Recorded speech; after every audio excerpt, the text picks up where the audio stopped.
Dave here, homeowner, not a repair person. I'm not an expert, but if you have a water furnace and get the E7 condensate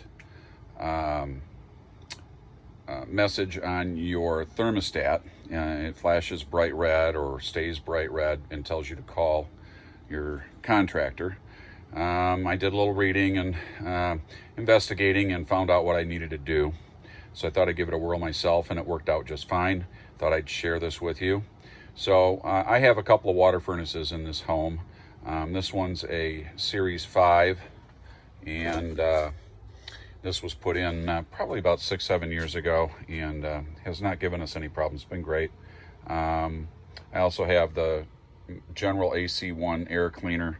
I change these out myself once a year, and then when the annual visit by my furnace repair person comes in, they change it out as well when they're here on that visit. So I have these guys that check these things every year, make sure everything's right. They are somewhat complicated and way beyond anything I can do to make sure they're being maintained. However, this fix I can take care of. So I learned that today. It's very easy. So what happens with that condensate thing means that your condensate is apparently building up inside the machine and is not draining properly. So it's typically, I'm told, and what I learned today is that the drain is clogged somewhere, and that's what's causing this error, and rightfully so, because you don't want your condensate to build up and then overflow onto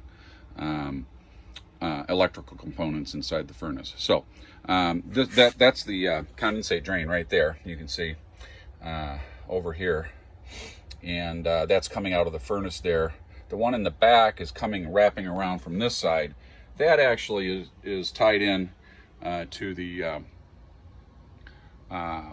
humidifier that we run in the winter, and that drain ties around and comes into the same drain. And for me, this drain comes down here and over to this drain. So there you go. So there is some water there now, and there was when I came down today. But what I learned when I went to repair this is that I had a simple clog. And so the first thing you do is you turn off the circuit breaker to your water furnace. And I had a couple different circuit breakers I had to turn off, as there's a couple of different components to the furnace that are tied into a couple of different circuit breakers. So I turned it off, and then at the top here, you can see, hey, I never did show you a picture of me. And this is me here. I don't know if you can see me there. Okay. And anyway, there's a screw here that I took out, and there's a screw here that I took out.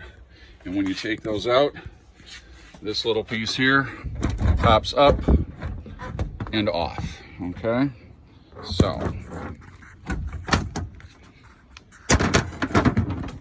that came out, and you can see the blower.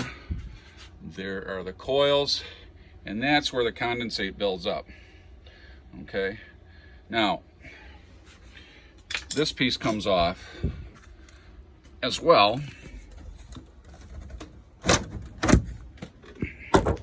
and you got a lot of electrical components.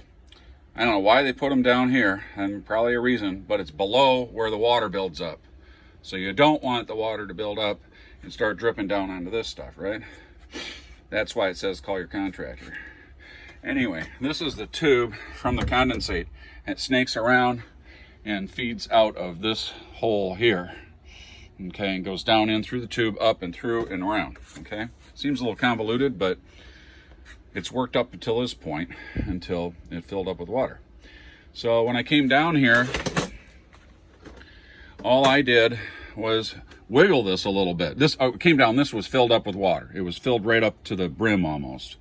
Okay, and I think this is a sensor right there that was detecting that and sending the message.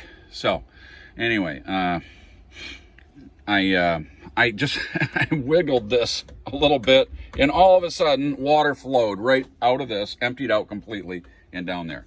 So there was some type of a clog back behind these components in that tube. So that may have fixed it, but what I did in addition, and this is something I learned on somebody else's video, is I took some big zip ties, and I tied them together and cut off the tabs, okay? Oh, hi, Lou. That's my dog, Lou. She's wondering where I was. Yes, Lou, I'm doing a video, honey. Okay, so I'll be with you in a minute. So anyway, I made a long snake here so I could just feed it right through into this hole, okay? And it has some, you know, it's a fairly stiff cord, so, and I snaked it through a few times. You know, I didn't pull out anything crazy, but there must have been something going on down there, and so we'll be paying attention. But anyway, you wiggle it around and it comes back out, and you know, but I went down quite a ways with it. I snaked it all the way through, probably over to this T here, just to make sure I was maybe clearing out any type of a clog. Anyway, so that's it. Fixed it.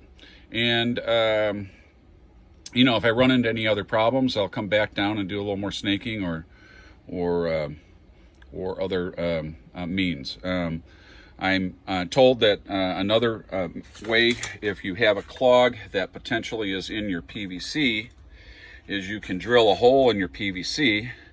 It's not pressurized, right? It's just a drain. Drill a hole in the top, and then you can do the same snaking with your zip ties, and then just cover up the hole with some tape, duct tape or whatever. So so I've got that as a backup if I have any problems with my PVC clogging, but I don't think that was the issue here for me. Anyway, I hope this helps you. Have a great day, and we'll put this back together again and flip my circuit breakers and get my air conditioner going. Bye now.